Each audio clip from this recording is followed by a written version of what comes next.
The Thieves Who Couldn't Stop Sneezing by Thomas Hardy. Many years ago, when oak trees, now past their prime, were about as large as elderly gentlemen's walking sticks, there lived in Wessex a yeoman's son, whose name was Hubert. He was about 14 years of age, and was as remarkable for his candour and lightness of heart as for his physical courage, of which indeed he was a little vain. One cold Christmas Eve, his father, having no other help at hand, sent him on an important errand to a small town several miles from home. He travelled on horseback, and was detained by the business till a late hour of the evening. At last, however, it was completed. He returned to the inn, the horse was saddled, and he started on his way. His journey homeward lay through the Vale of Blackmore, a fertile but somewhat lonely district with heavy clay roads and crooked lanes.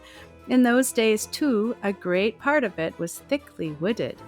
It must have been about 9 o'clock when, riding along amid overhanging trees upon his stout-legged cob Jerry, and singing a Christmas carol to be in harmony with the season, Hubert fancied that he heard a noise among the boughs. This recalled to his mind that the spot he was traversing bore an evil name. Men had been waylaid there.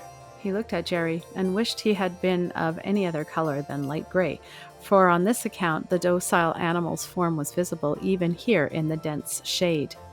"What do I care?" he said aloud after a few minutes of reflection. "Jerry's legs are too nimble to allow any highwayman to come near me." "Ha, ha, indeed," was said in a deep voice, and the next moment a man darted from the thicket on his right hand, another man from the thicket on his left hand, and another from a tree trunk a few yards ahead. Hubert's bridle was seized, he was pulled from his horse, and although he struck out with all his might, as a brave boy would naturally do, he was overpowered. His arms were tied behind him, his legs bound tightly together, and he was thrown into the ditch.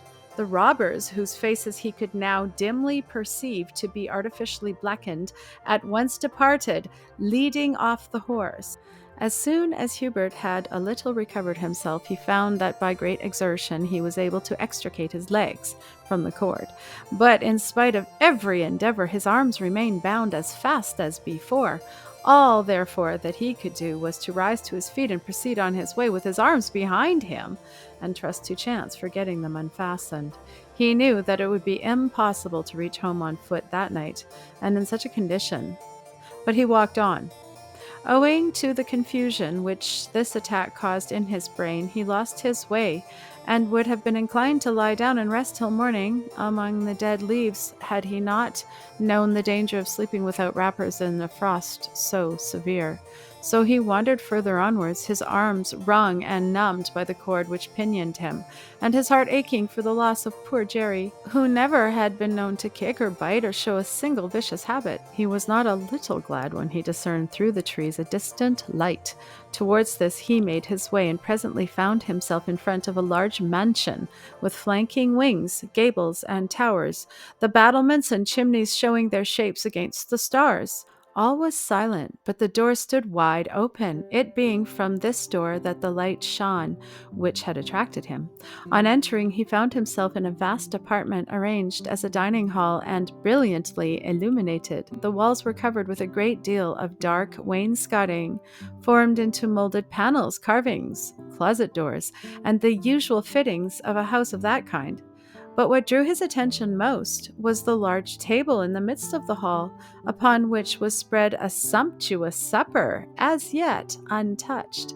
Chairs were placed around, and it appeared as if something had occurred to interrupt the meal just at the time when all were ready to begin.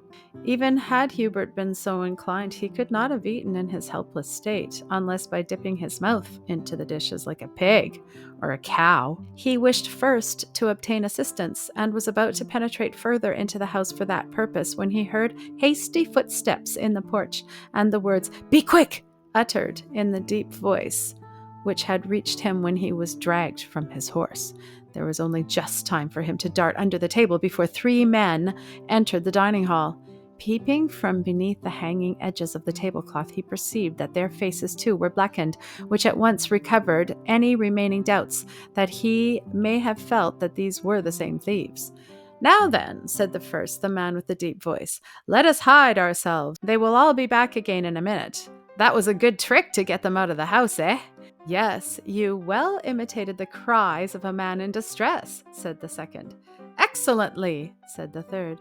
"But they will soon find out that it was a false alarm. Come, where shall we hide? It must be some place we can stay in for 2 or 3 hours, till all are in bed and asleep. Ah, I have it. Come this way. I have learnt that the further closet is not opened once in a 12-month. It will serve our purpose exactly." The speaker advanced into a corridor which led from the hall.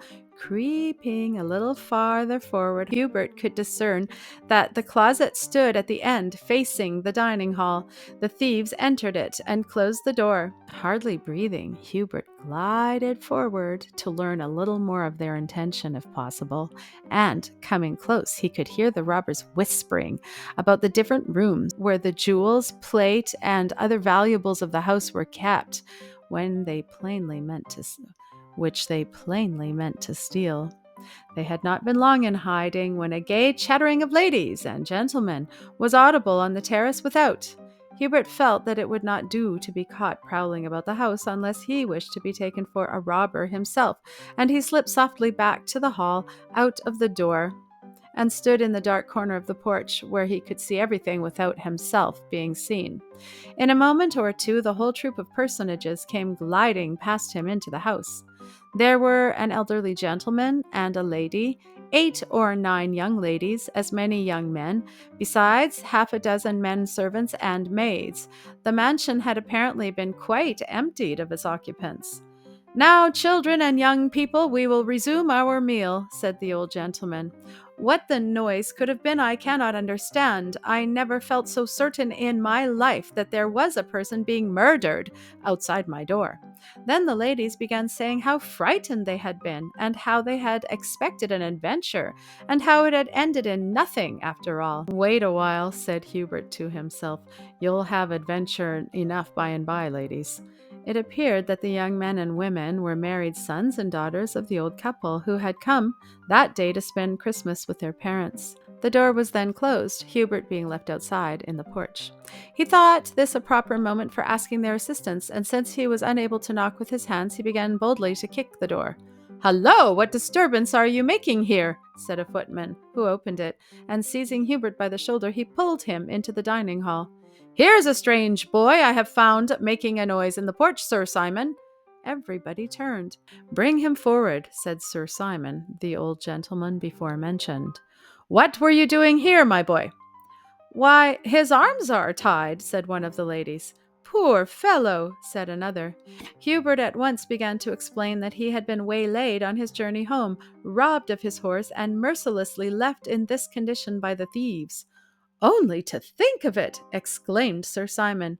"That's a likely story," said one of the gentlemen guests incredulously. "Doubtful, hey?" asked Sir Simon. "Perhaps he's a robber himself," suggested a lady.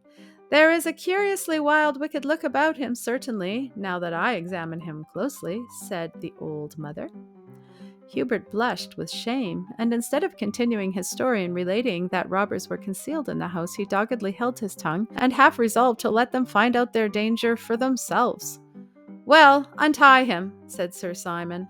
"Come, since it is Christmas Eve, we'll treat him well. Here, my lad, sit down in that empty seat at the bottom of the table, and make as good a meal as you can.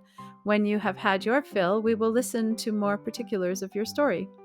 The feast then proceeded, and Hubert, now at liberty, was not at all sorry to join in.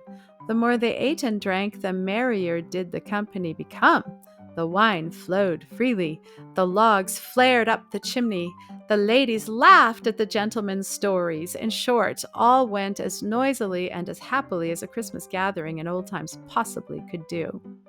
Hubert, in spite of his hurt feelings at their doubts of his honesty, could not help being warmed both in mind and in body by the good cheer, the scene, and the example of hilarity set by his neighbours. At last he laughed as heartily at their stories and repartees as the old baronet Sir Simon himself. When the meal was almost over, one of the sons, who had drunk a little too much wine, after the manner of men in that century, said to Hubert, "Well, my boy, how are you? Can you take a pinch of snuff?" He held out one of the snuff boxes, which were then becoming common among young and old throughout the country. "Thank you," said Hubert, accepting a pinch. "Tell the ladies who you are, what you are made of, and what you can do," the young man continued, slapping Hubert upon the shoulder. "Certainly," said our hero, drawing himself up and thinking it best to put a bold face on the matter. "I am a travelling magician." "Indeed! What shall we hear next?" "Can you call up spirits from the vasty deep, young wizard?"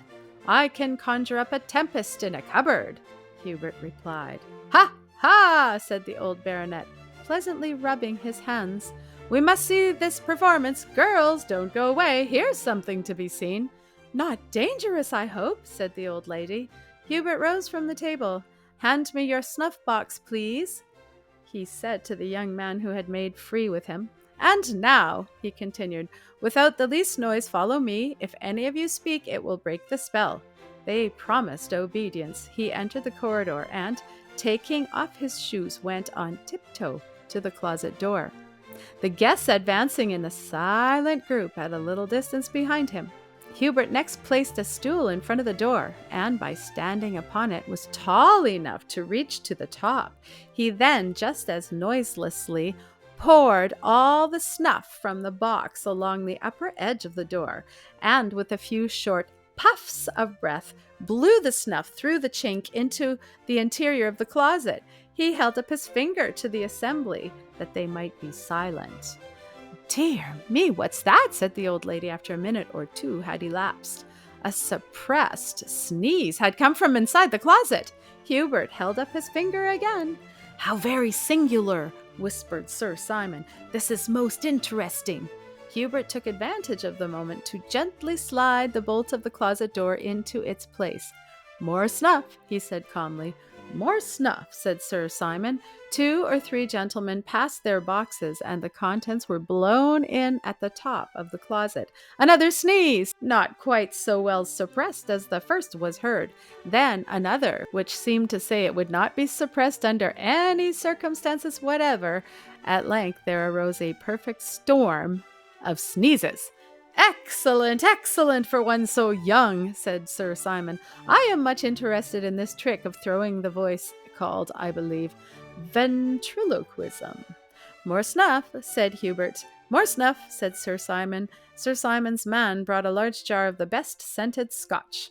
Hubert once more charged the upper chink of the closet and blew the snuff into the interior as before. Again he charged, and again emptying the whole contents of the jar. The tumult of sneezes became really extraordinary to listen to. There was no cessation. It was like wind, rain, and sea battling in a hurricane.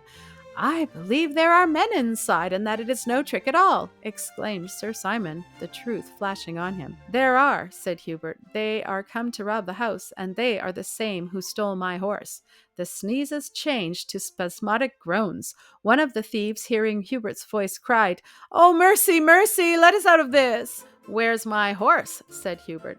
"Tied to the tree in the hollow behind Short's gibbet. Mercy, mercy, let us out, or we shall die of suffocation." All the Christmas guests now perceived that this was no longer sport, but serious earnest. Guns and cudgels were procured. All the men servants were called in and arranged in position outside the closet. At a signal, Hubert withdrew the bolt and stood on the defensive. But the 3 robbers, far from attacking them, were found crouching in the corner, gasping for breath. They made no resistance, and, being pinioned, were placed in an outhouse till the morning. Hubert now gave the remainder of his story to the assembled company, and was profusely thanked for the services he had rendered. Sir Simon pressed him to stay over the night and accept the use of the best bedroom the house afforded, which had been occupied by Queen Elizabeth and King Charles successively when on their visits to this part of the country. But Hubert declined, being anxious to find his horse Jerry and to test the truth of the robbers' statements concerning him. Several of the guests accompanied Hubert to the spot behind the gibbet alluded to by the thieves as where Jerry was hidden. When they reached the knoll and looked over, behold, there the horse stood, uninjured and quite unconcerned. At sight of Hubert, he neighed joyfully, and nothing could exceed Hubert's gladness in finding him. He mounted, wished his friends good night, and cantered off in the direction they pointed out as his nearest way, reaching home safely about 4 o'clock in the morning. The end.